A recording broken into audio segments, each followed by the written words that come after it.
Red, it isn't blue. This episode is brought to you by the Sun Exchange, sunexchange.com/orange pill. Sun Exchange is the world's first peer-to-peer solar leasing platform. Earn Bitcoin solar power in communities in Africa and be part of the new world economy.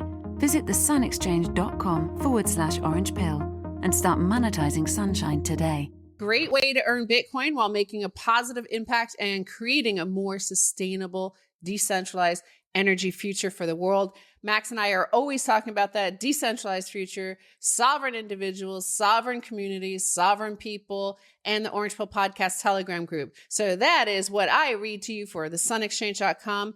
You could go there to sunexchange.com/orange pill. You purchase solar cells that power businesses, schools, and other groups in sunny emerging markets, like, of course, South Africa. And in doing so, you will earn Bitcoin for 20 years from the clean electricity you help those projects build, but you are also helping build an individual sovereign future you want to be part of. That's what we want here. Max Keiser, what do you think of this? Bring your mic a little bit closer. Also brought to you by Mr. Crack. First Crack coffee. Look, they were very kind to send it over here. A bag of First Crack coffee. It looked like great because I know I'm a cold brew man. But look, Sun Exchange is doing an incredible job. And it's an incredible product by an incredible team. You know, you buy a solar cell from anywhere in the world on a school in South Africa to cut their energy cost, and you get paid in Bitcoin right into your Bitcoin wallet. It's awesome. It's 21st century. You're monetizing the sun. You're turning the sunlight into Bitcoin right into your wallet. I mean, that's so cool. I love it. I love it. I love it. And just like Max got some free coffee beans there, you actually get a free solar cell when you go to sunexchange.com/orange pill. Now, I want to turn to some of our headlines here. We have an exciting episode. We have an exciting guest. We have an amazing guest actually coming up. Excuse me. Did you say you get a free solar cell? You get one free solar cell. No. Are you serious? I totally said that right here. You heard it. Is there a promo code?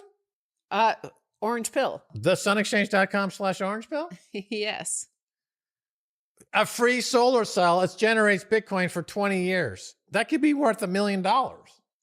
Well, we don't know what it will be worth, but what we do know is that it's worth you feeling good about yourself and feeling good about the future. I feel good about that. We're building the future because remember, cypherpunks write code, cypherpunks build, and we're building the future. Now, let's look at somebody from the fiat dark ages, because the fiat dark ages, they're kind of feeling around the edges and they're starting to see this Bitcoin thing. And here is a headline I thought, Max, that we could find some joy in, and that is BlackRock's Rick Reeder on Bitcoin. He says, we have started to dabble in it. Right. Well, that's an enormous dabble because it's a $7 trillion and $8 trillion money management firm. So when they dabble, you know, they're talking hundreds of millions and billions and $250 billion, trillion, zillion. I mean, they're the biggest in the world. If they start dabbling, you know, that's just added to the pressure along with everybody else. Even those fools at the Motley Fool, last week they said, you know, remember 2 years ago, they said, here's the 10 reasons why Bitcoin sucks. This week they said, we just put 5 million of our own money into Bitcoin. And we're expecting it to 10x. Right. But when Rick Reeder of BlackRock said this, that he was starting to dabble in it, that BlackRock, the largest asset management firm in America, when they're starting to dabble in it, what I thought of is that story I told you from a microdose last week where I started to dabble in home medicine, right? Treating my own symptoms when the medical system was shut down. And I took some Delta 8 that made me lose my mind for a few hours, right? And I'm picturing Larry Fink, the CEO of BlackRock, dabbling in Bitcoin and then ending up like losing his grip on time space continuum, calling 911 like 911, send some help. I took some Bitcoin, and now my mind's it's messed up. I can't see straight. I don't believe in the central bank anymore. Right. No, Bitcoin has that effect. It changes people, right? You don't change Bitcoin. Bitcoin changes you. And it's changing a lot of people in the cypherpunk world, and it changed a lot of people in the hackers. And so we've been doing this for 10 years, and we've seen how it changes different strata in society. Now we're at the BlackRock, Larry Fink stage of the change that's happening. And he's going to get hyper Bitcoinized, and his mind will change, and he'll start to see the world differently. And this means great things, because Bitcoin's about peace and fiat money is about war.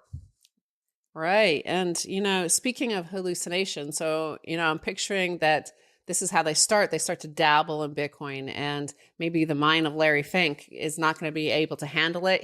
We might have a 911 situation for real on our hands. Well, the hallucination that I'm experiencing over the past few weeks is the fact that there's apparently a thing called Clubhouse, and Clubhouse has a group that does a live listen of this episode of Orange Pill Podcast, which is giving me a sort of hallucinatory feel right now. Like I feel like I don't have much grasp on the time-space continuum.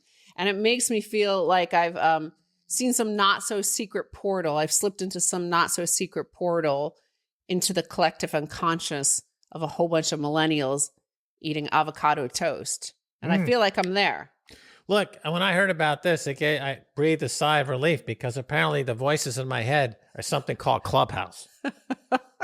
So, I'm not as fearful of my schizophrenic inner life anymore, because apparently there's a whole group of people living inside my head. It's like that movie, Inside John Malkovich's Head. What was the name of that movie? Being John Malkovich. Being John Malkovich. This is like being John Malkovich for real. There are people in my head. They've entered a portal into my brain, and they're commenting in real time on what I'm saying from the perspective of being inside my mind, which is fine, because I was ready to throw it all in anyway. I was ready to just walk away and accept the fact that, look, Satoshi is God. I'm just one of his minions, and I'll just fulfill my role and service to Satoshi. And then this happened, and I've been sucked back into the paranormal, right? I thought I had left the paranormal behind. I was willing to go and join the analog world of cause and effect in a very Newtonian, utopian way. But no, I've got to go back into the fractal, don't I? Because of fucking Clubhouse. It's pulling me back in. Jesus, when will it end?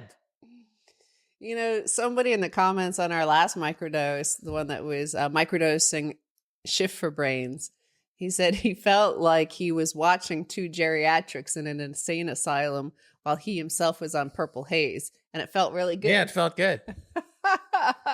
That's right. That's how it is. Right. Of course, Clubhouse. I mean, the only reason why we know about it is because of Corey at swanbitcoin.com/orange pill, another sponsor of this program. Oh, God, yeah. I feel like a real genuine Bitcoin podcaster, because, all Bitcoin podcasters have all these sponsors that you read. It's like a NASCAR car. All these sponsors all over the car. That's us. That's fine, because we're promoting Bitcoin. Corey lives in Clubhouse. He lives in simultaneous Clubhouse rooms 24/7. How does he do it? I don't know. Everybody's an avatar. He cloned himself. And there's like 5 different Coreys now. And they're in different Clubhouse rooms. And they're saying different stuff. Well, they're going to come together ever again? No, of course not. Because we're in a fractured narrative. It's like Quentin Tarantino to the power of Quentin Tarantino. We're never coming back. We're never coming back. And of course, Corey, every time he enters one of those rooms, has to say, I'm not a cat, because we all know they're all cats, right? It's a simulation. If somebody's on Clubhouse 24/7, they're a cat, right? Like cats never sleep. They're always hitting you in the face while you're sleeping. You think the cloning stopped with Dolly the sheep? No. That was 20, 25 years ago. Then the cats got a hold of the technology, and they run the simulation, and then they started cloning themselves for shits and giggles, and then they started eating their own cat poop. The deleterious impact cat poop has on people when they eat it. They get toxoplasmosis. But the cats started eating their own cat poop. I mean, this is worse than mad cow disease, where, the cows were eating their friends. And they went insane, and then people ate the cows, and then they went insane. Sure. Imagine what happens when cats eat their own poop, and they themselves get toxoplasmosis, and then we eat the poop out of the cat poop that they ate. I mean, things get out of hand. You don't have to eat it. It's just in the litter. It's from the litter. It's in the air.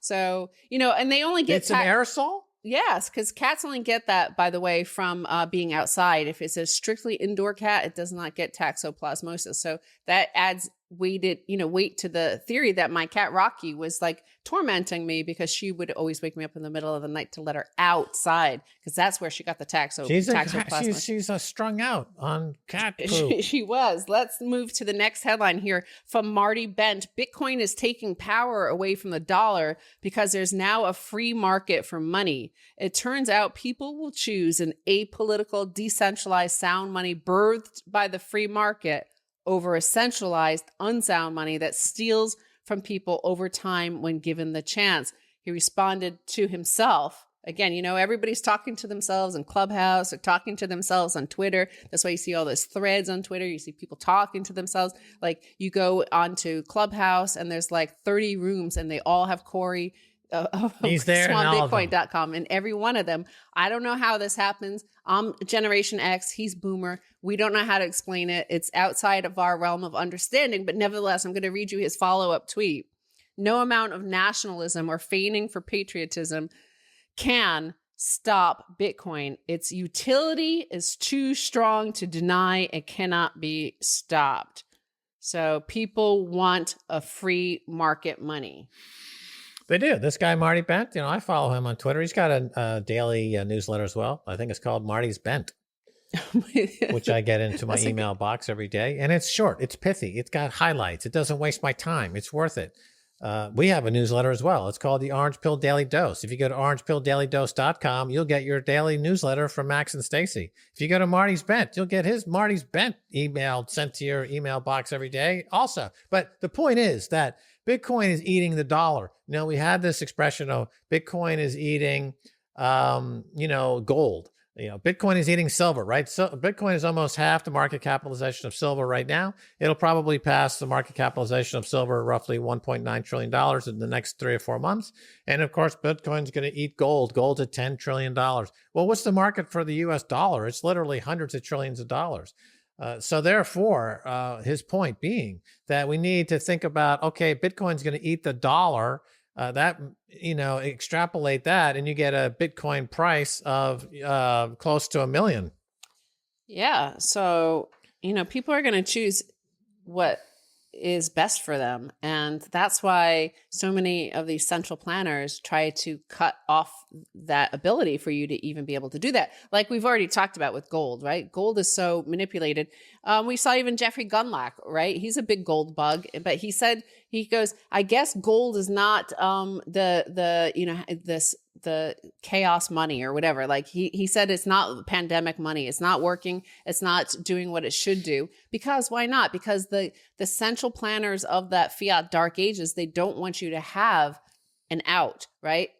Christine Lagarde said it. She told us, like, she doesn't want the central bankers, the central planners don't want you to have an exit plan, escape valve from their totalitarian system. And yes, I know totalitarian seems like an exaggerated word, but that's because of some extreme totalitarians in history. I'm talking about building a system whereby you're forced to renounce your sovereignty, go into huge amounts of debt, and there's no way out of it for you. You're always running in the same place and never getting out. Totalitarian light.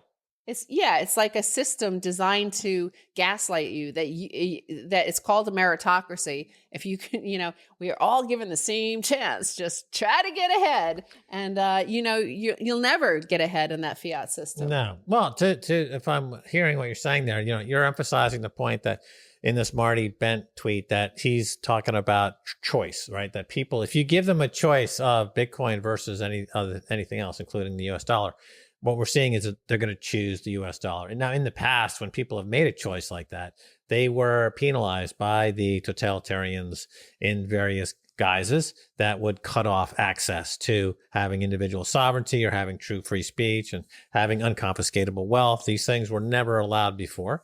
Now we have a choice, and that choice is being exercised. And more people are waking up to the fact that they do have a choice. And it's very liberating to know that, you know what, we are actually a lot freer than we thought we were. We're a lot freer than we even thought we wanted to be. That's part of the transformation that comes with Bitcoin, is that it makes you think about ways that you want to be free that you were not even thinking about. A lot of people say, I'm okay, I'm happy, I got my 9 to 5, I drink a lot of light beer, watch football, what's the problem? Then they start accumulating Bitcoin and they're like, you know what, actually, what I wanted to do was I wanted to start my own company. I wanted to learn how to play guitar, and I wanted to escape to 9 to 5. I wanted to have all my own time in my own way and see things in my own way and time. Bitcoin allows me to do it because I'm off doing me, self-actualizing, while Bitcoin keeps going up in price. So your sense of freedom changes. Freedom, the definition changes with Bitcoin. I think that's what this guy, Marty Bent, who likes owls. If you go to his Twitter, it's got owls. You know, there's owls everywhere. I don't know why, but he likes owls. Well, like what I was saying, that when I took that Delta 8 and 2 hours into it exactly as designed, apparently, though I hadn't read the full description of what to expect, that 2 hours later, I was walking around for 2 hours going, hey, my life was the same that it always is. Yeah. And then suddenly an actual force seemed to hit me. And I was like flying through the air with a, giant boulder throwing me through space. Well, that's what I'm saying is like, that's a sort of reaction that happens when you have that exit valve. There's an exit door for you to exit this fiat dark ages. Like, it's that simple. You just like, oh, here's a door over here.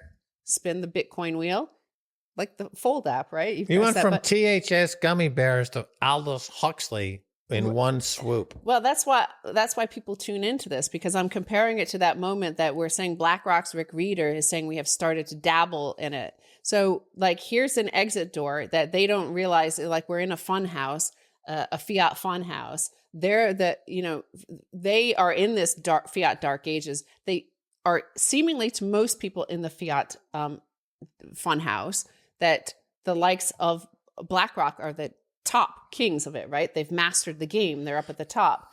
But here they've taken the exit door that all of us have found. And it's like that feeling I'm telling you that they're going to have that same sort of thing, where that's why Larry Fink is going to call 911 and tell them he thinks he may have overdosed on Bitcoin. He's going to have that same sort of effect where, it is to do with time. Time is a force in physics, right? This is a part of the actual forces of nature throughout the universe. So once his time preference, he's very high time preference. His entire existence at BlackRock is creating high time preference among the entire population. So suddenly he's going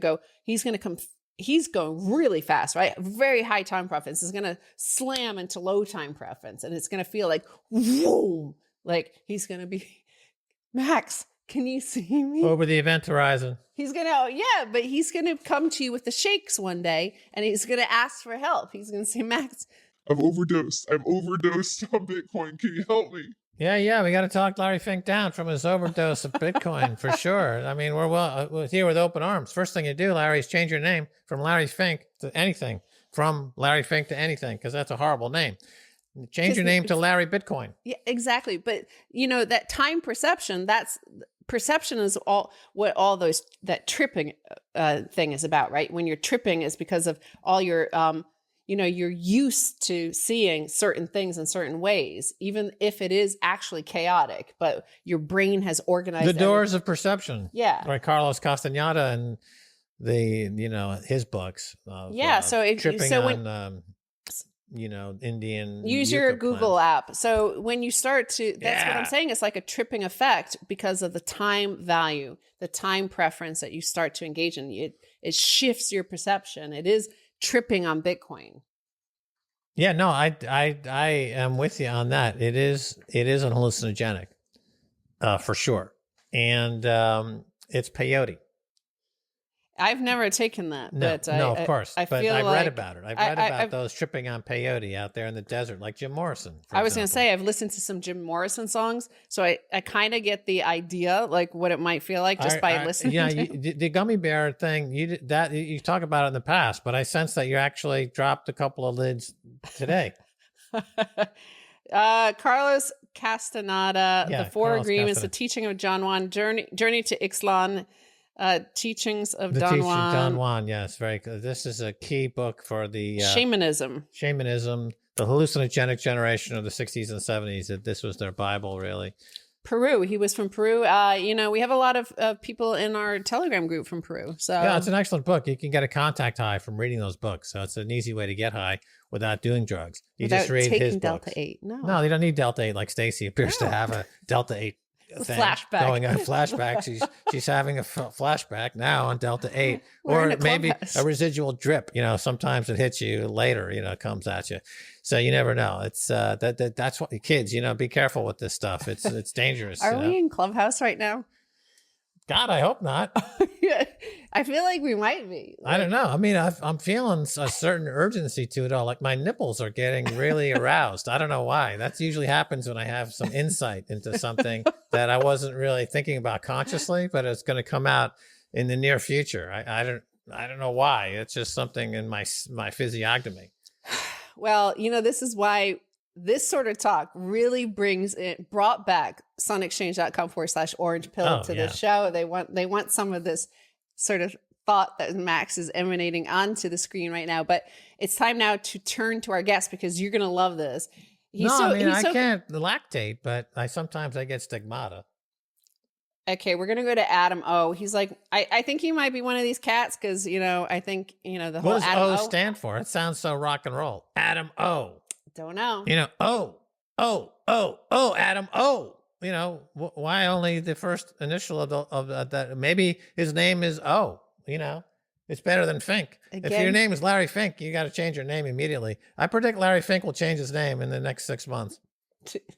Just like that Roaring Kitty, Deep Fucking Value guy. Deep Fucking Value is better name than names. Larry Fink. Larry Fink could just be a Redditor. We don't know. This is all in Clubhouse. It's just going on in Clubhouse. This has been one long, this might be the source of the whole universe. We're at the Big Bang. This is still the Big Bang. It came out of Clubhouse. It started there. And the Big Bang, yeah. They say Bitcoin is the big bang of money because you can only do it once, right? That's one of the attributes of it. There's no imitators ever to come along. You can only create absolute scarcity once. You can only create the multiverse once with the Big Bang. Although if it's a multiverse, I suppose it'll be multiple Big Bangs.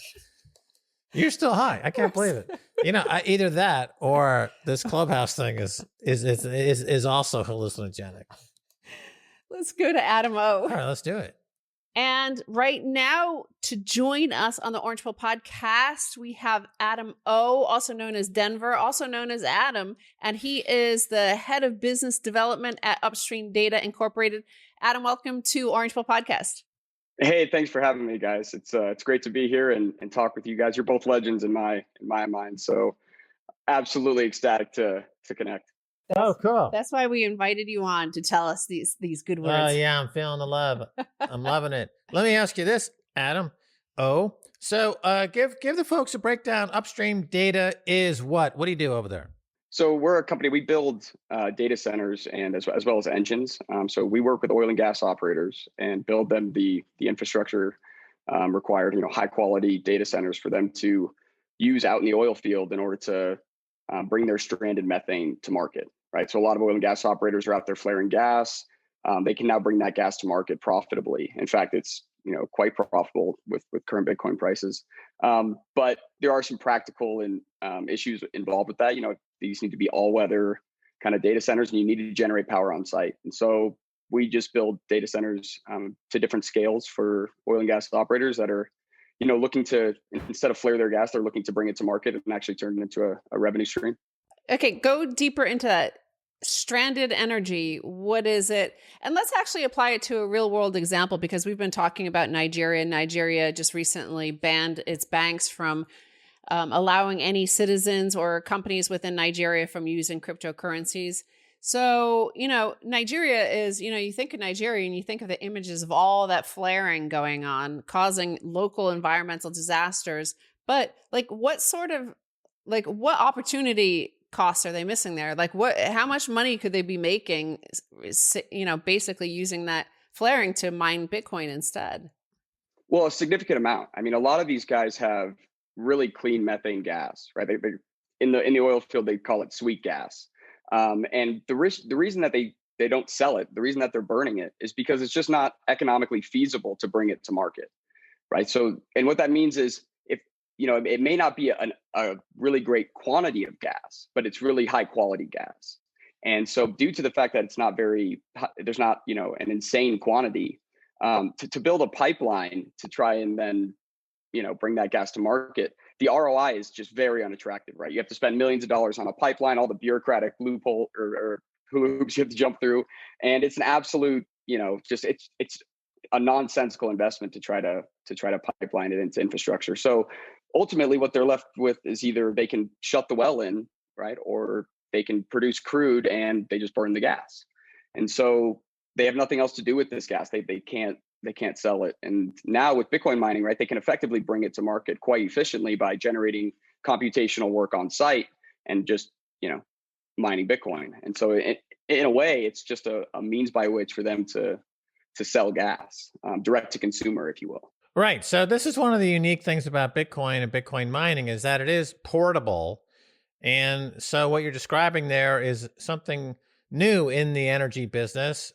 As you are talking about it there, the energy is local. And to get this gas to market, you have to build a whole infrastructure, and therefore it's not profitable, but it's good quality, clean gas. So the Bitcoin mining is portable. We see this, what you're describing there. We also see this in China. There's a seasonal effect in China with Bitcoin as the portable miners go from hydro to other forms of energy as well. So this kind of plays into the idea that Bitcoin mining and the Bitcoin usage of energy is incredibly efficient, and therefore, Adam, you start to talk about in terms of it being energy efficient, and therefore almost, overlapping a conversation about it being green energy almost, right? Oh, definitely. I mean, I would say it's one of the greenest innovations to happen in the oil and gas space. I mean, one of the biggest ways in which, oil and gas operators impact the environment is through flaring gas.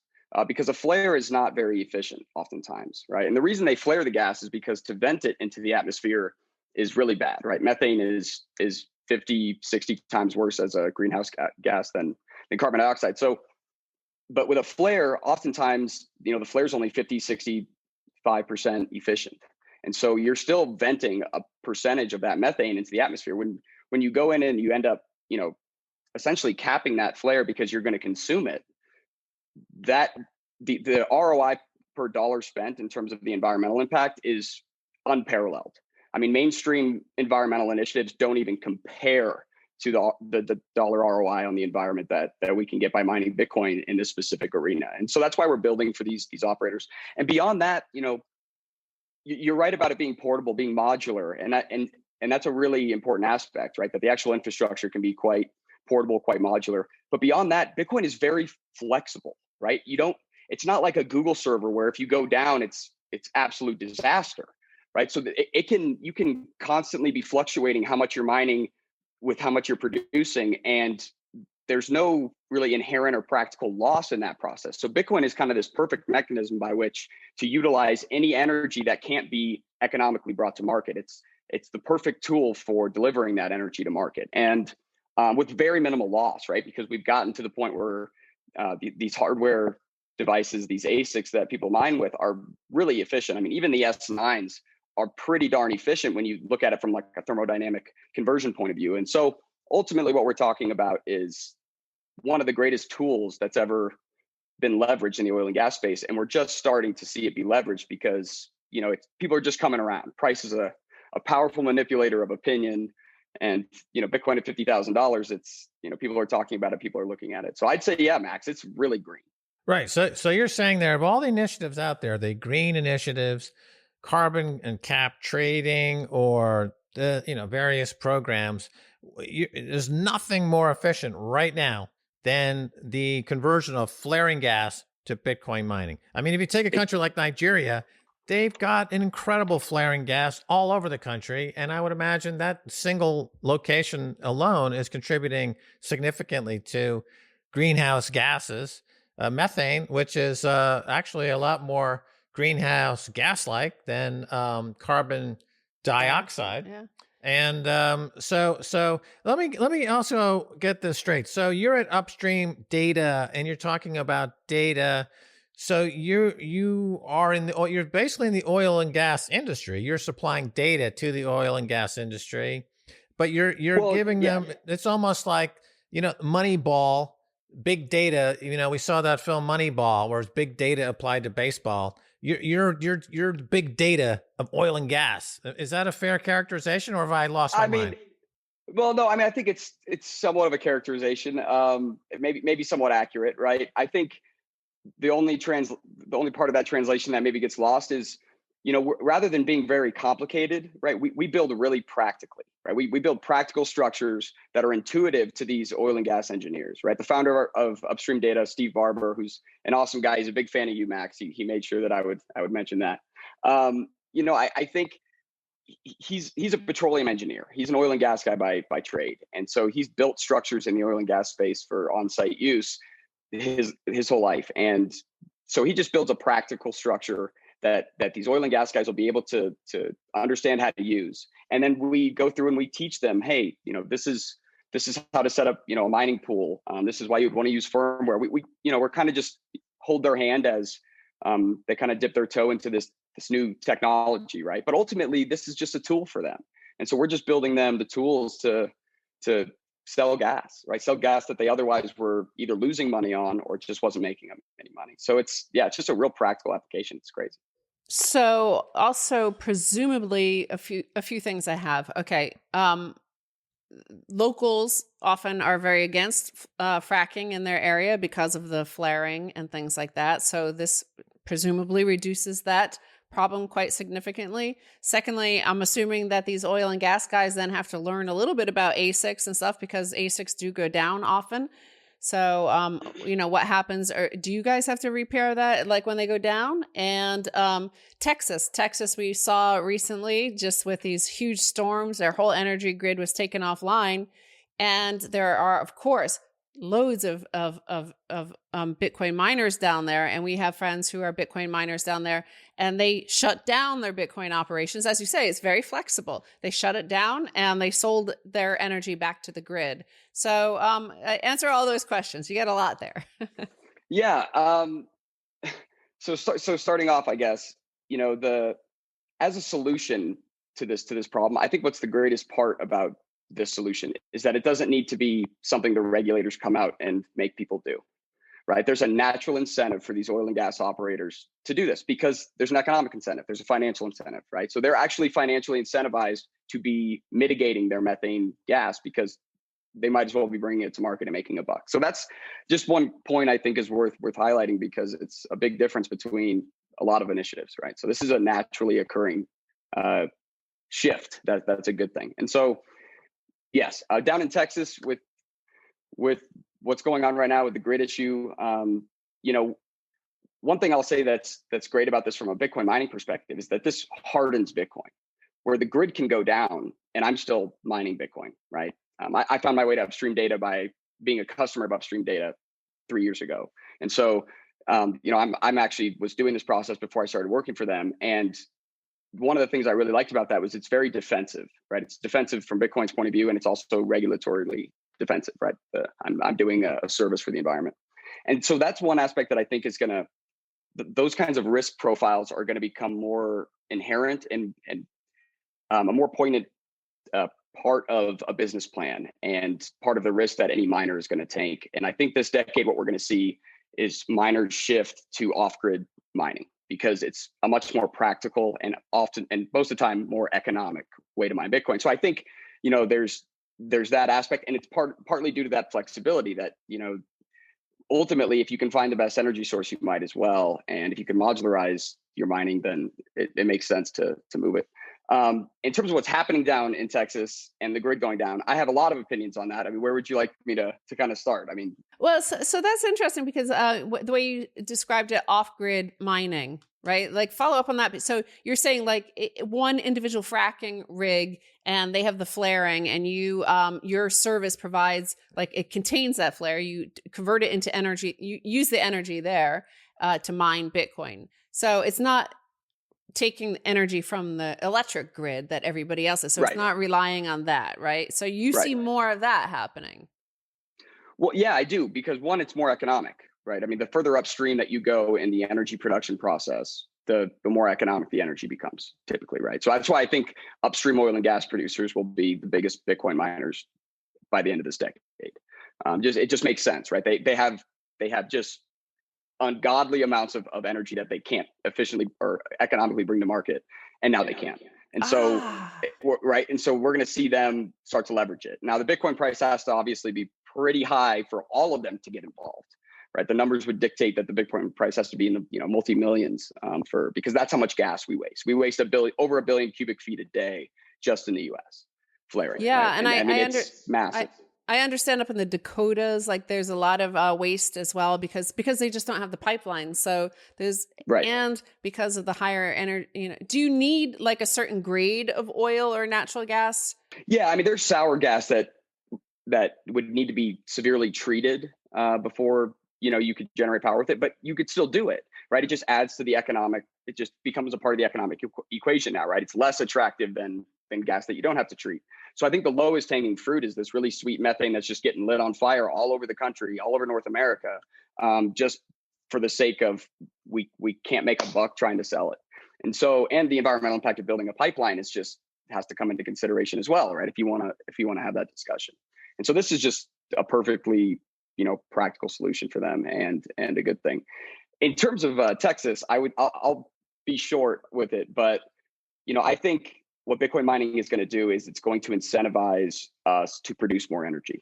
We're going to produce a lot more energy than we as humans consume because we have this secondary energy consumption market known as the Bitcoin network, right? So before we could only sell electricity to human beings. Now we can sell it to this monetary network that you can connect to anywhere with an internet connection. So now that we see that secondary energy market is going to grow, and it's going to grow severely to a point where it's much greater than what humans are consuming. And that's a good thing, because we have issues like what happens in Texas. We're going to have so much energy produced that we're going to be able to divert it and keep people warm and alive and keep businesses running. We're going to be more resilient as society, as a civilization, because we're producing more power. And we're not doing it in order to be more resilient. We're doing it to make money. We're doing it because there's an economic incentive to produce energy.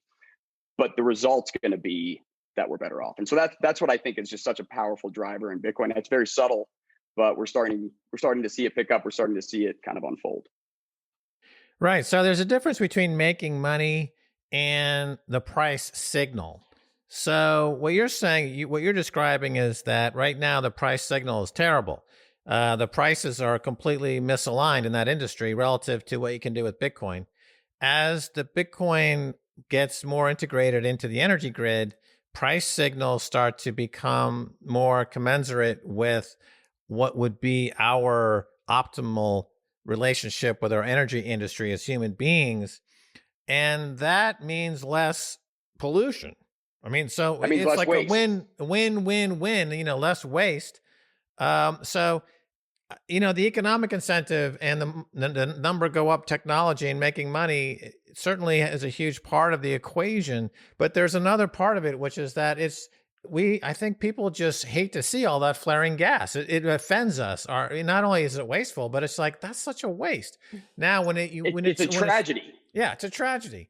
So when you harbor that and you bring it into the economy, it has an effect that's satisfying all across the board. What percentage of all, we've heard different numbers here. What percentage of Bitcoin mining is from renewables? I've heard everything from 30% to 70%.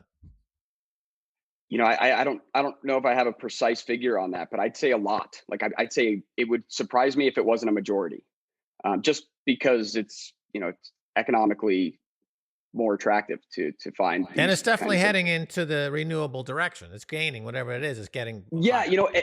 and I think it's part of the competitive aspect of Bitcoin, of this side of the Bitcoin industry, because I think last decade, 2010 to 2020 was the decade of chip development and computational efficiency, right? We were pushing the bounds that we went all the way down to 7 nanometer, which is where I think we're at today. And you didn't need cheap power to compete. You needed the next greatest machine to compete.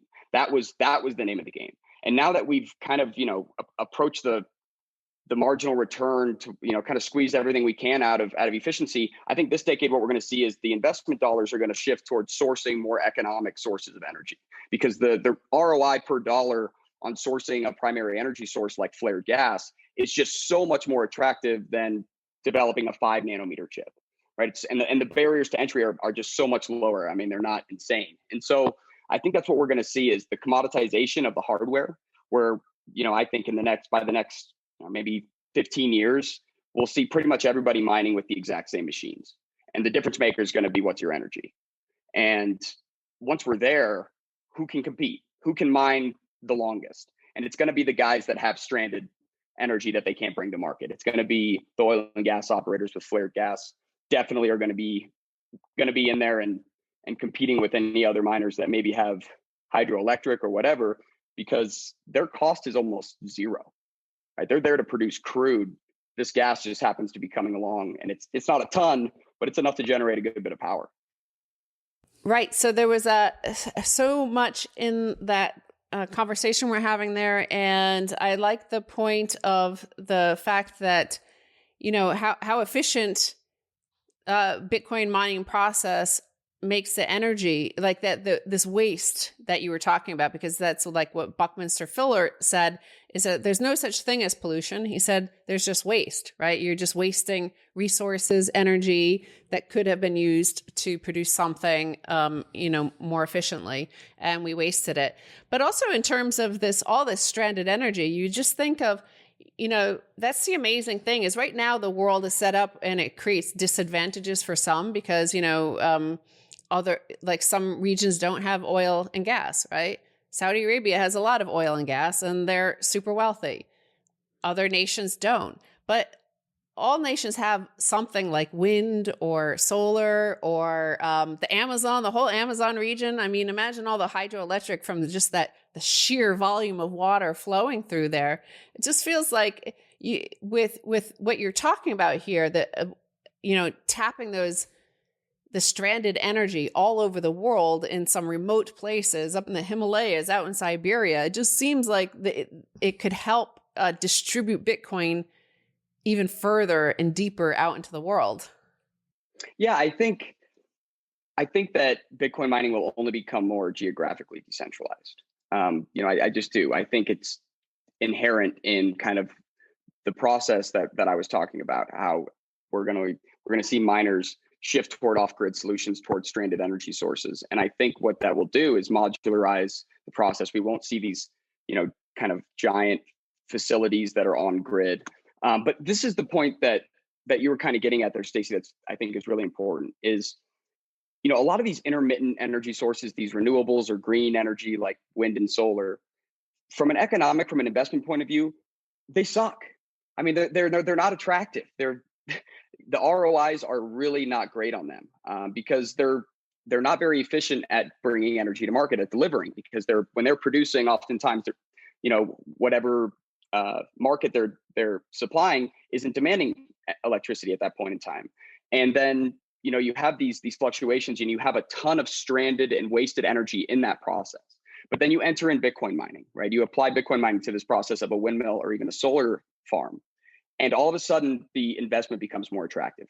It maybe isn't as attractive as others, but it's still much more attractive because now you could go to an emerging community, a community in a developing country that doesn't have reliable and affordable electricity. And you could build a solar farm and provide them with reliable and affordable electricity, which improves their quality of life probably more than anything else.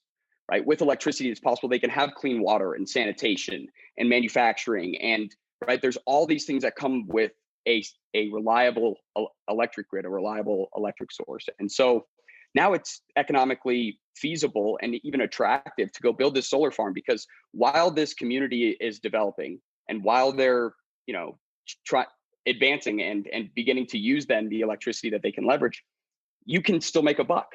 Every single watt of electricity that you generate, you can bring it to market effectively because you can mine Bitcoin. And then as that community demands more electricity, you mine less Bitcoin, right? So you deliver every watt of electricity that you produce to market. And that all of a sudden, now it's really attractive to go build solar maybe and build wind in places where they have no other means. Certainly it's attractive to go find oil, drill for oil and gas wells. It's attractive to go find geothermal. Everything is just much more attractive. So I think we're going to see an energy renaissance, kind of like an industrial re-revolution in the energy sector, because now it's economically so much more attractive than it was, 12 years ago.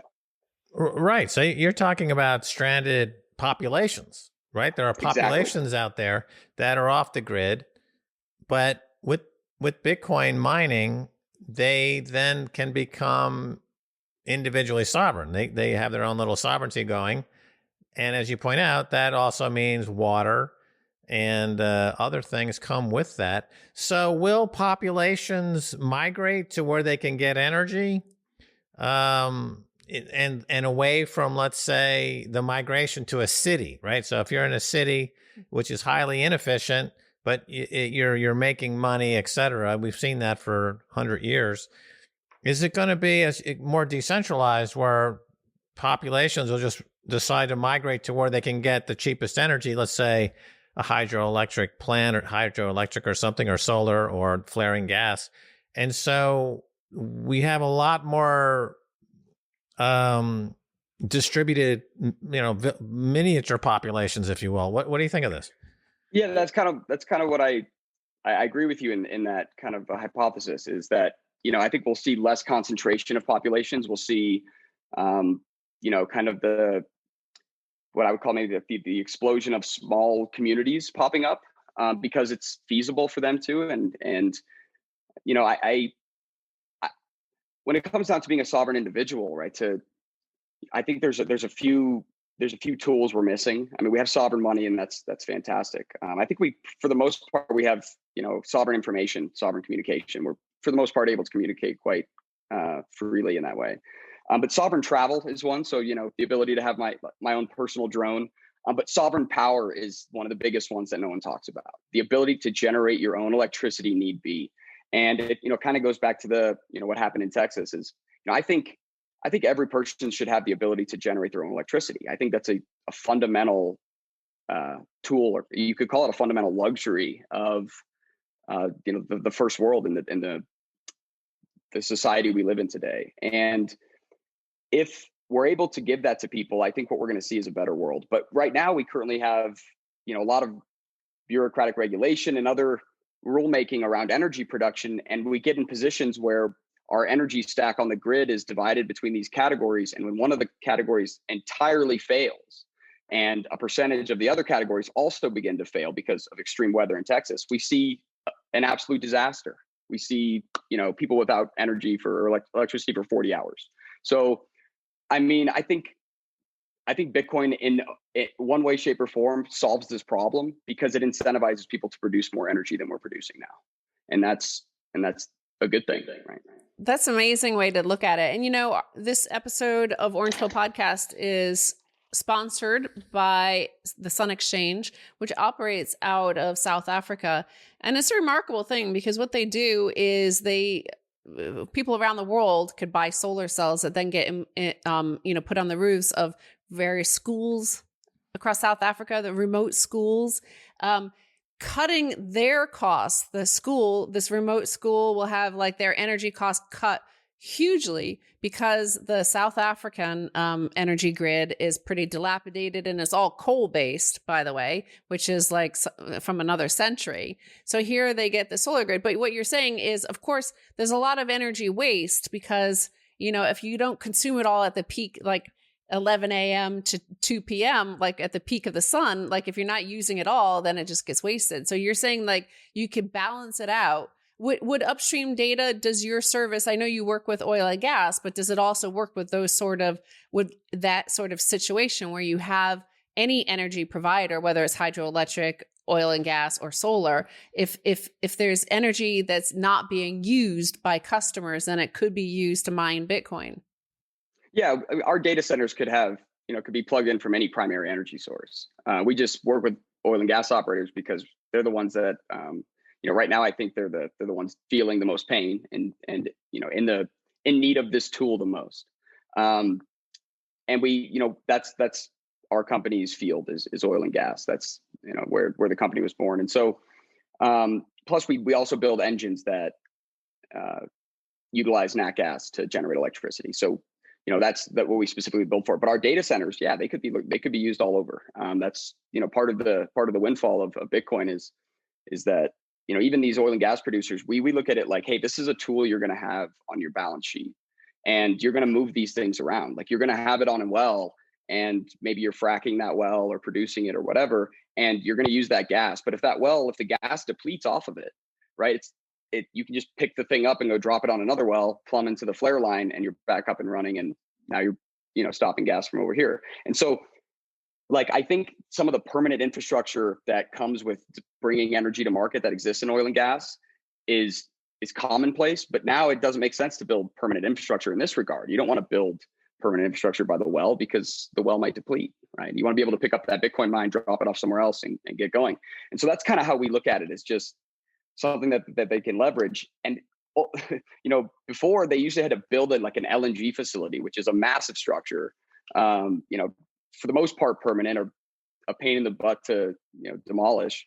And not always would they get their money back. I mean, so I think it's gonna reshape how energy is produced, because now we have this secondary market to think about. We have this thing called the Bitcoin network that we can sell our energy to. So we need to think about that when we make our decisions and how we're going to produce energy. It's going to change every decision the guys make. So no matter what they're producing.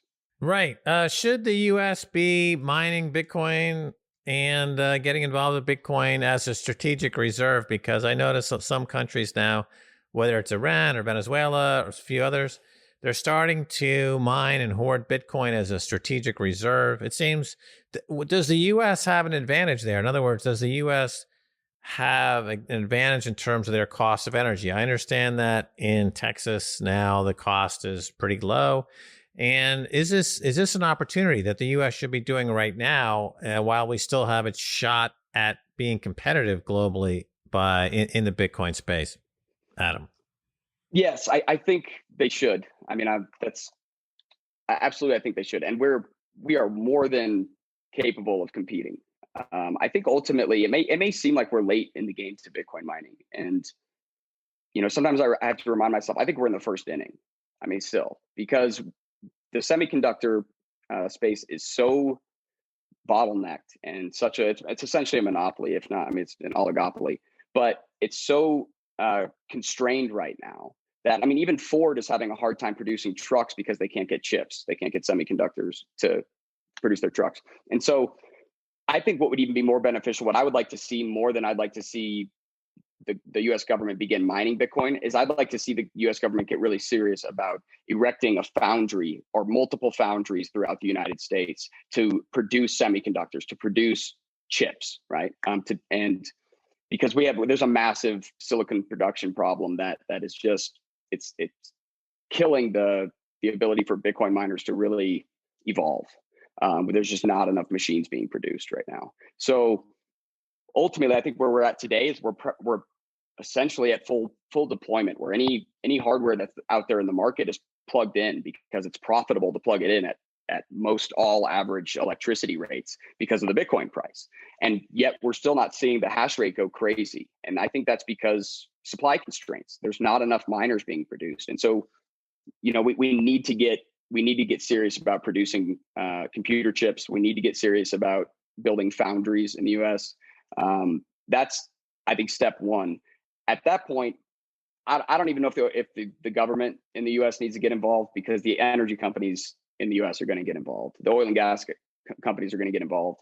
And there's going to be massive mining in North America. I mean, I'm talking with guys every day oil and gas producers, and even got other guys that have stranded energy sources. And there are so many people turning to monetize their stranded energy. It's going to happen. So you're suggesting, hash rate's going to go up. You say it's constrained right now because of lack of chips, chip shortages. If the chip shortages are addressed, and so where's hash rate going? It's currently at about 160 quintillion calculations per second. However you want to describe that, terahash, et cetera. Where's it going? Well, I mean, I think it'll probably double by the end of the year, because there's some production that's going to be landing into the market around, I think June, July, August, and then some more toward the end of the year. Bitmain's coming out with their S19 Pro. But in terms of by the end of the decade, I mean, I don't think we're going to be measuring in exahashes, which is what, exahashes is what we're measuring in right now. We're not going to be measuring in exahashes for very long. I mean, it'll be zeta hashes, then yotta hashes. And I think we'll be to yotta hashes before, 2035, which is a massive jump from here. But I just see it because I see the demand, and the Bitcoin price will lead the way. That will be the main driver. And because let's step back in terms of the supply shortage, right? So it's not a matter of supply shortage because maybe, there's not enough material or something like that. The supply shortage really comes from capacity. So the amount of chips that we can produce on Earth at any given time is just limited right now, right? Due to these foundries. But then you take a look at Bitcoin miners, the actual companies producing these machines, they have to compete with companies like Apple and Samsung and Intel for foundry space to produce the chips. So in order to compete with those companies who can get a ton of money for the chips they produce, in their iPhones or whatever, they have to produce something that they can sell for a massive amount of money and really, try to get an ROI, because it's going to cost them so much just to get the chip produced. And so that's really that economic, speed bump that's occurring right now is Bitmain and these other miner producers. They have to compete with guys that can get way more money out of the silicon chips that they produce than Bitmain can. And so that's the issue, is that there needs to be more capacity of production so that industry isn't so, cutthroat to get space on the foundry line, to get chips actually printed. And so that's a massive problem. And it's a national security problem. I mean, the military's having problem getting chips. This is a way bigger than Bitcoin mining. But that needs to happen first before this industry can mature. I mean, and interestingly, we always talk about the fiat dark ages and all the bad decisions that happened because of the fiat dark ages, whereas this hard money of Bitcoin is creating or causing or forcing all these better decisions to be made. And one of the problems with the US for these foundry issues is that we used to provide like over 50% of the world's chip supply, but now it's all financialization. So spending any money on any assets or any research and development or building that, you're going to be punished as an executive. You have to instead spend the money buying back shares. So it's hard to even build a factory here without getting punished by shareholders. But this could be forced this situation. But in the last few moments here, I want to ask, like, when Yoda arrives, when these Yoda hash arrives, the vision I'm seeing is like right now, like when I think of the biggest miners, like there's tens of thousands of ASICs that they have in giant facilities out in Texas or China or Canada or somewhere near a hydroelectric plant. So you're seeing, like, when we get to that Yoda level, I have to say it. I don't know. I like the word. No, it's great. It's going to be thousands of rigs all over the world, like having, like, how many do you put on one fracking rig? Like, is it like 10, 20, 100, 1,000? Like, how many ASICs? I mean, it depends on how much gas they have, right? I mean, that's really what you measure it up to, is how much gas do you want to get rid of, and we see guys that just have wells that are, they have about 100,000 cubic feet a day, which might sound like a lot, but it's not. 100 MCF, and we'll go up there and we'll, get a generator mounted in a data center, and they'll consume almost all of that flare. And they can produce a good amount of power on that. They can produce, 300 kilowatts, third of a megawatt. Not a ton, but these guys have there are tens of thousands of these wells all over the United States and Canada. I mean, it can add up to, multiple megawatts really quickly because they have so much gas. It's just, there's some CapEx decision making that needs to take place, and it's a slower process. You know, these guys are slow to move. I want to say too, the oil and gas industry, the people I work with every day are some of the greatest people I've ever met. I got into the oil and gas industry in early 2018, and it was only maybe 60 days that I realized I wanted to work in the oil and gas industry the rest of my life, because these people are of the highest integrity. They're hard workers. They don't want to pry in your business. They just, they want to be left alone. They want to work hard and raise a family, and don't want anybody to tell them what to do. And I think, and they're just good people. And they're being villainized by mainstream media, by pretty much, anybody that has an opinion, villainizes oil and gas as this horrible, dirty industry. And they're not. I mean, these guys don't want to destroy the planet at all. Right. They're stewards of it. And so I think this Bitcoin mining, topic and the way in which Bitcoin mining helps these guys be more environmentally friendly and efficient, gives them a way to prove that they help make the world go round. That without them, we're all Texas right now, right? Without them, we're all toast. But also, like, the two most primary basic physics that rule the whole entire universe are time and energy.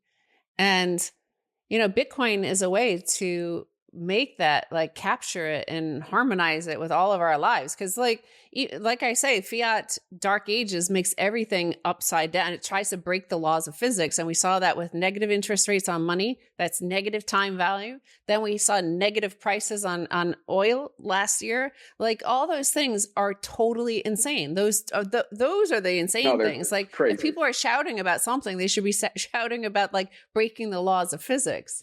So you go to these guys and there's some upfront cost. So they have to make some decisions. And on average, when is the payoff? When do they recoup their CapEx on average? 2 years?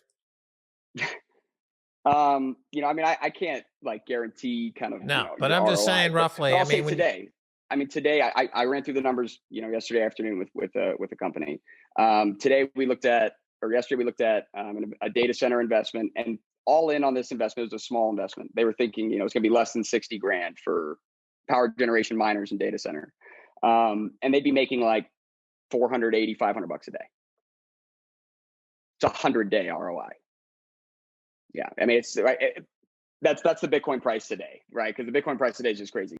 When I was working on Wall Street, we did tax shelters for the oil and gas industry for a few years. And, that's something this political administration could do, is put this out to those thousands of retail traders out there. Give us a tax shelter. We'll put up the money to recoup the CapEx. Give me a 2-for-1 tax write-off for 2 years.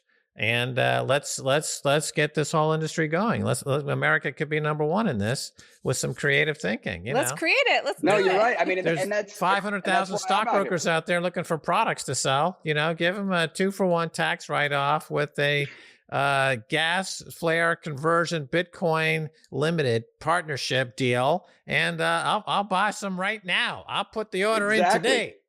Exactly. And that's the thing we're feeling is, we can't build fast enough. Is that we're constantly trying to help these guys out, and they're loving it. But, there's so much growth that needs to take place. There's so much gas that's wasted, and it's a really fun industry to be a part of. Like I said, the only constraint that you feel, the only hiccup I would call it in this process is the ASIC industry. The ASIC industry just hasn't matured the same way that the financial rails have matured in Bitcoin, the on ramps and off ramps and all those, block fies and those kinds of products.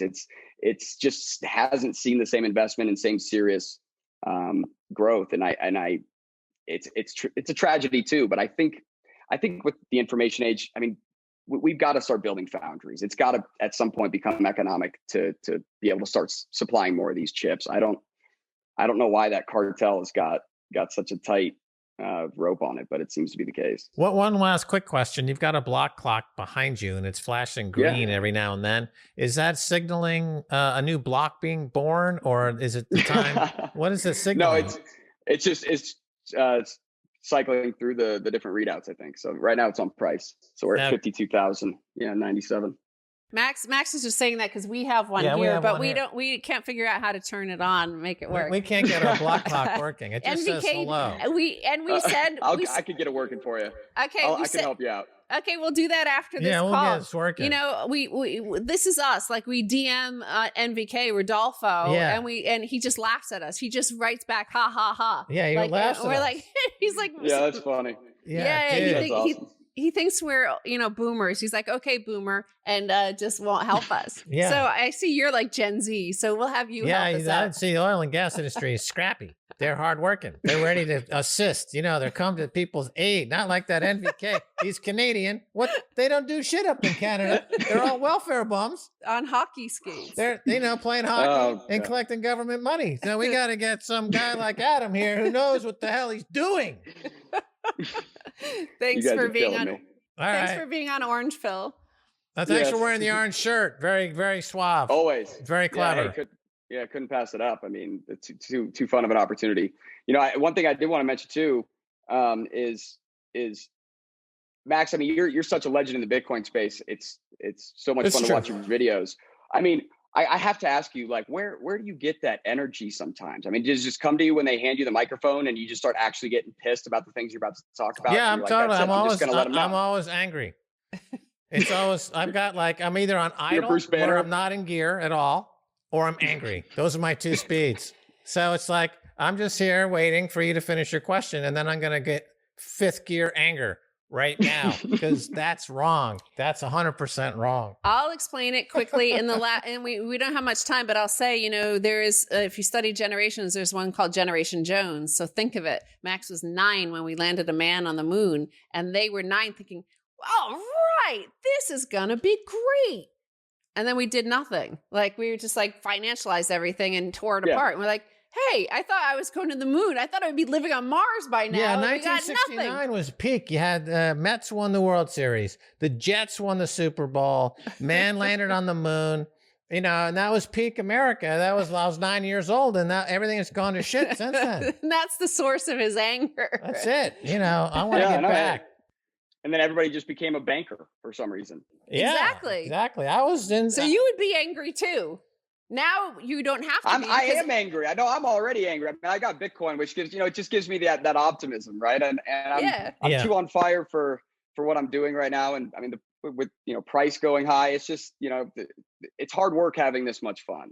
But I will say, I think I figured something out. I think it comes down to 3 things, right? These modern monetary theorists and these central bank supporters, they're one of 3 kinds of people. Okay, they're either in on the game, they're insane, or they have a micro penis for a brain, and that's pretty much just the bottom line. That's right. I mean, that's it, right? That's you are orange pilled. Yeah.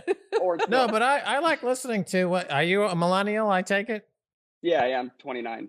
All right. Oh, okay. So I get a lot of inspiration now from the millennials because they're super smart and they're even angrier than I am because they got dealt a shit hand in life. They were born into the 9/11 generation and then everything went downhill. So the millennials are like, you know what? We're not going to go down without a fight. And so they're like Bitcoin.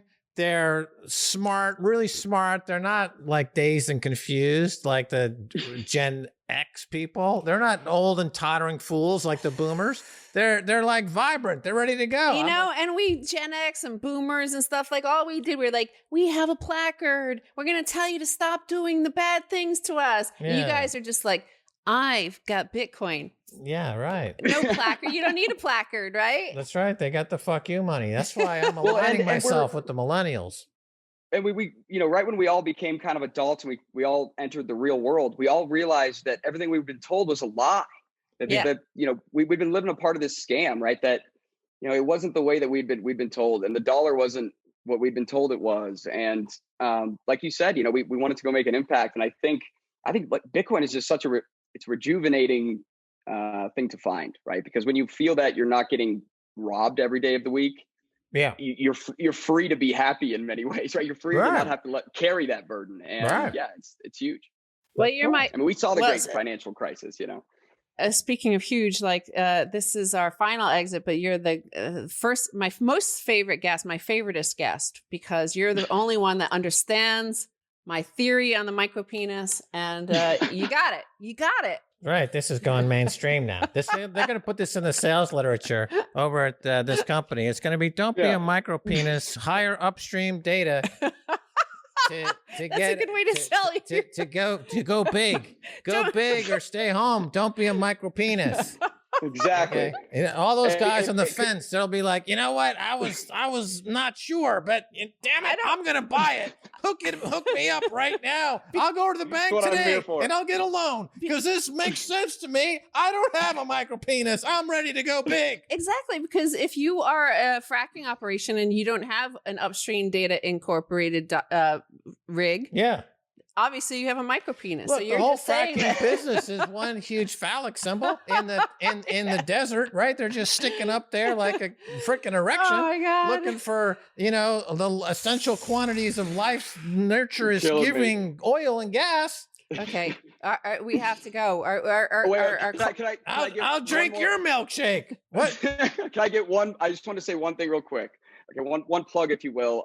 It's good for Bitcoin core development. So there's a company called Coinbeast, and they came out with a product called Coinbeast Connect, and it's a way to connect with people. Like to get a one-on-one kind of consultation with people. I'm on there. I'm really cheap, but I donate everything that I'm earning from that to Bitcoin core development. So I figured I'd throw it out there. Could I don't know who would maybe need my advice in mining or something, but if you want to think, if you think about investing in mining, I'd love to talk to you and for a good cause. So that way, just a good way to educate and help Bitcoin core development. That sounds like a good idea. Max should list himself on there as a keto baker. Yeah, I can give advice. Tips on baking keto desserts. Yeah. Yeah. Hey, Max, if you did it 1 hour a weekend, you just put 1 hour out there. And donate it. Heck yeah, why not, man? Bake a keto on a Saturday with a Max Keiser fan. They could pay $50 or $100, whatever, to meet with you and for a good cause. Why I'll not? send you guys up at Upstream Data one of my keto cheesecakes. I'm so appreciating of what you've been giving us here today. We got to say goodbye. Oh, and then don't go away because you're going to help us hook this up. Unlike Rodolfo, who left us stranded on customer service. And we almost died. Rodolfo, thanks, buddy. Yeah. All those dinners together and the laughs and the chuckles. Remember the chocolate cake episode? Remember fart cake? Do you remember that? Yes. Remember fart cake? Okay. Rodolfo, thanks, buddy. Now we got to go to this guy because he knows what he's doing.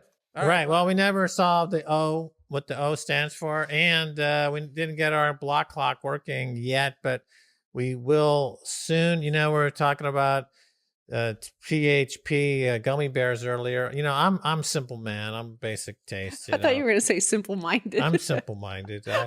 I'm literally working with very few brain cells left that are actually now promote that coffee. Yeah, so that's why I need first crack. I have no brain cells left. Not very many left. First crack it's in Pennsylvania. It's First Crack coffee. They got to be careful because I noticed there's a bunch of these first crackers out there.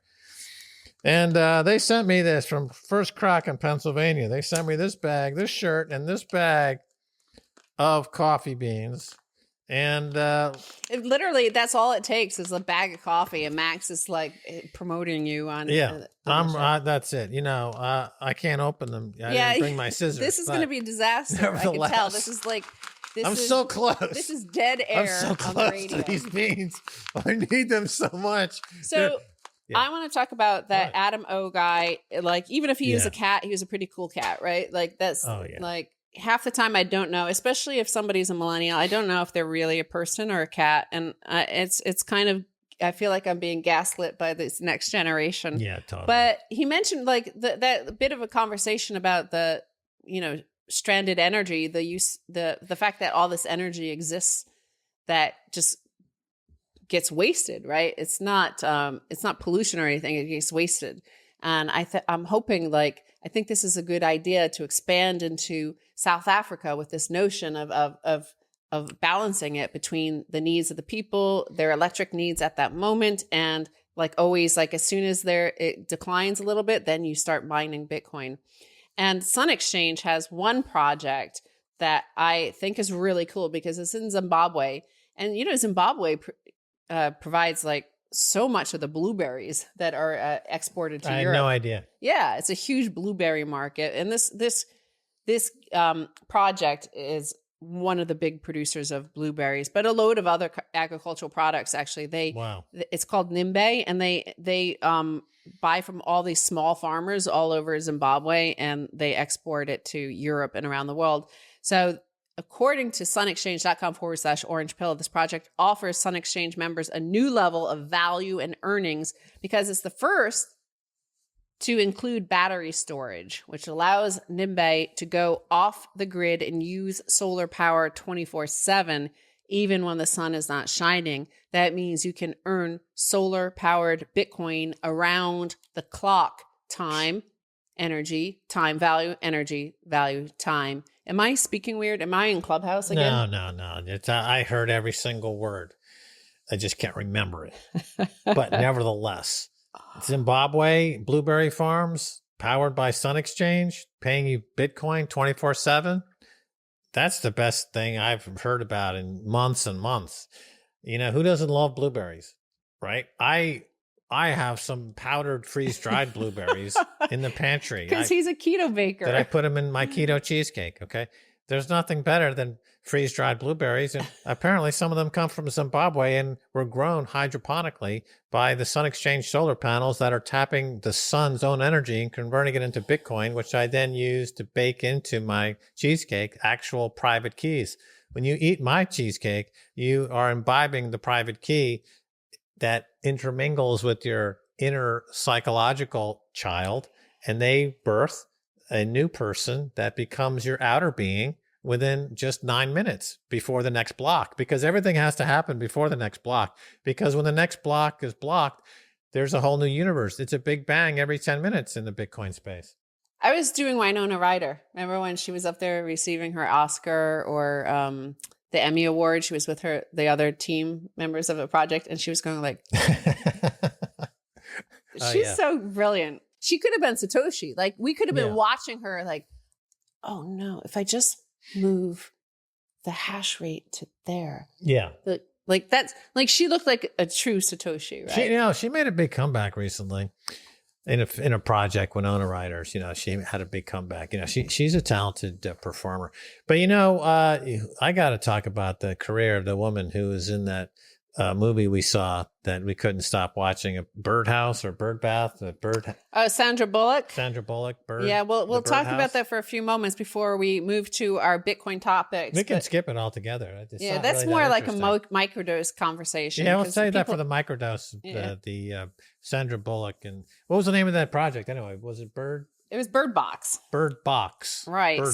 I am turning to a piece that Luke Groman wrote because, of course, Bitcoin is replacing the fiat dark ages and all of the dumb decisions of the fiat dark ages and all the misallocation of capital, which led to the misallocation of time, which led to the misallocation of human resources, like our valuable short time on life on the earth. Mm-hmm. Like we wasted on so many dumb things. Yep. Well, Luke Groman said, we're only 28 days into 2021, and we've already checked 2 boxes on our Weimar with U.S. characteristics bingo card from When Money Dies.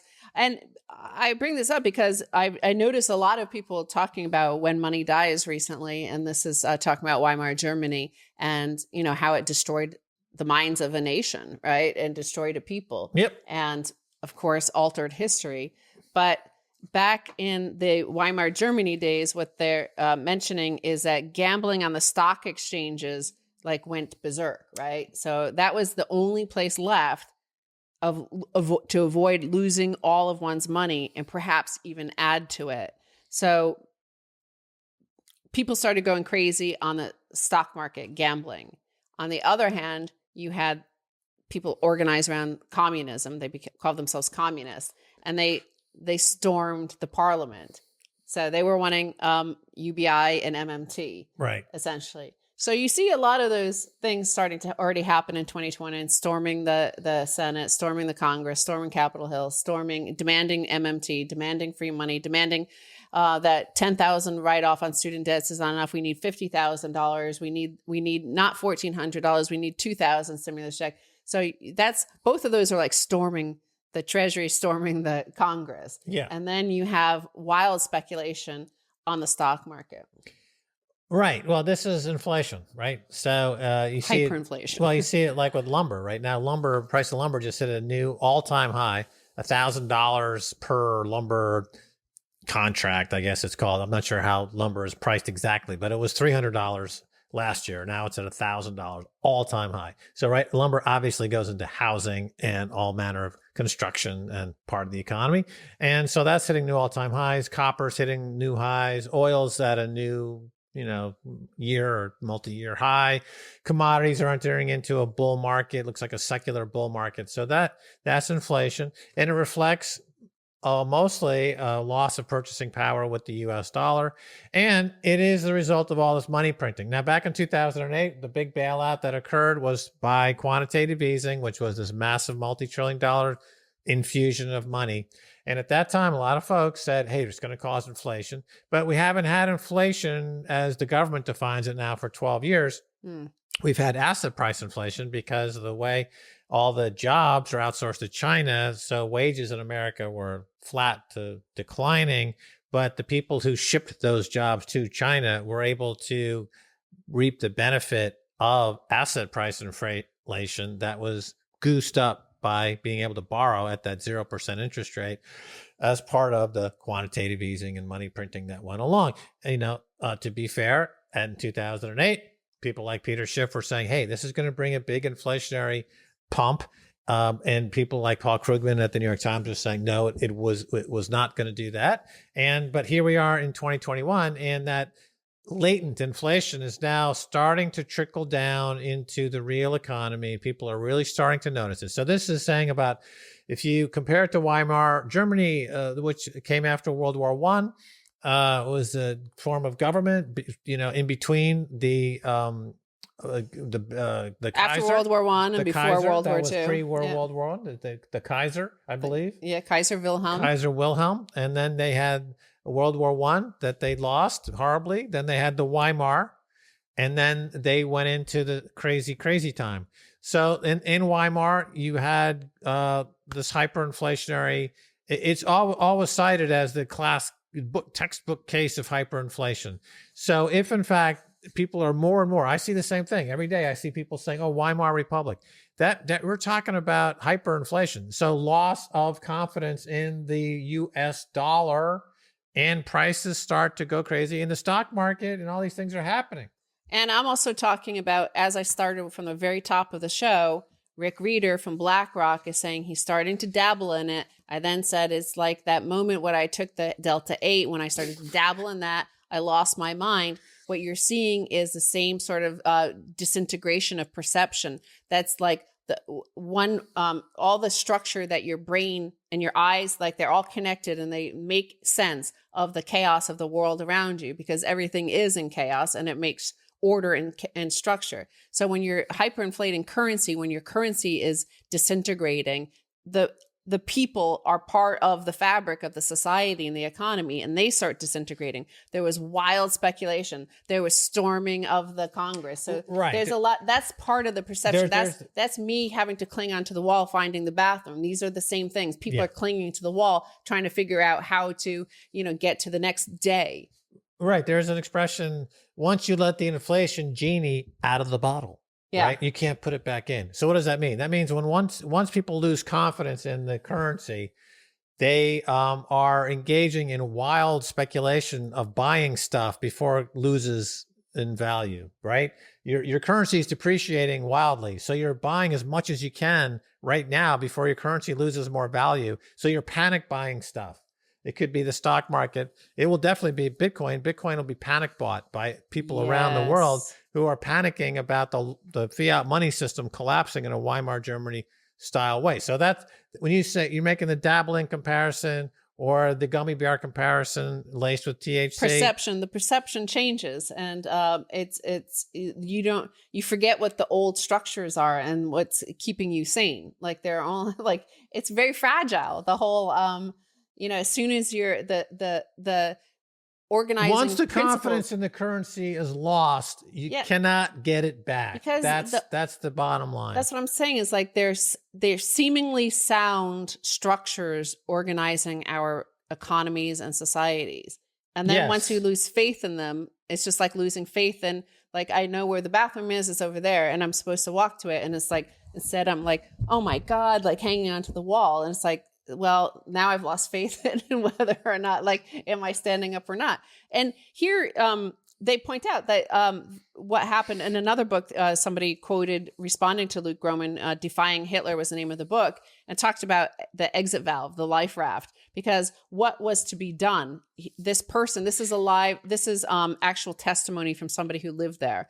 And they said, like, there's hyperinflation, it was chaos. What was to be done? Casting around, people found a life raft, shares. They were the only form of investment which kept pace. Not all the time and not all shares, yet on the whole, they managed to keep up. So everyone dealt in shares. Every minor official, every employee, every shift worker became a shareholder. Day-to-day purchases were paid for by selling shares. On wage days, there was a general stampede to the banks, and share prices shot up like rockets on those days. Right. So compared to the fiat money, shares were scarce.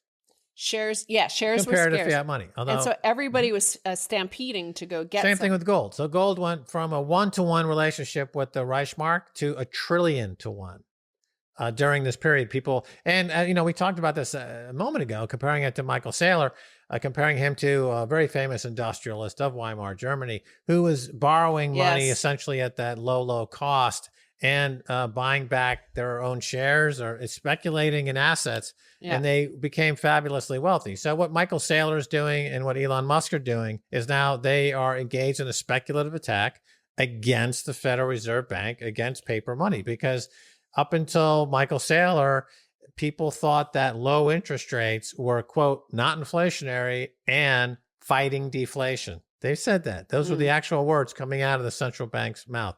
Then Michael Saylor came around and said, you know what? That's so fucking wrong.